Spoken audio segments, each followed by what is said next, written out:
ભરૂચ જિલ્લાના જંબુસરમાં પૂર. ઢાઢર નદીનું પાણી નીચાણવાળા વિસ્તારોમાં પ્રવેશતા પ્રશાસન સતર્ક થયું. જંબુસરના મગનાદ ગામના 248 લોકોનું સ્થળાંતર કરી રાહી કંપની ખાતે લવાયા. પ્રશાસને લોકો માટે ભોજન સહિતની કરી વ્યવસ્થા. ઢાઢર નદીના જળસ્તરમાં હજુ પણ વધારો થયો તો ખાનપુર, મગનાદ, બોજાદરા સહિતના ગામમાં પૂરનું સંકટ. ભરૂચના આમોદ નજીકથી પસાર થતી ઢાઢર નદી ભયજનક સપાટીથી 1.5 ફૂટ દૂર.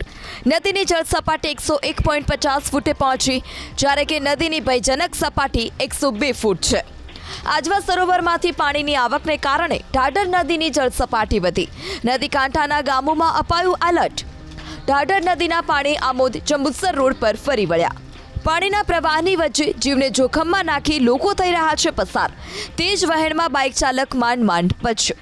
ઢાઢર નદીમાં ઉપરવાસથી સતત પાણીની આવકને કારણે નદીના પાણી ખેતરમાં ફરી વળ્યા.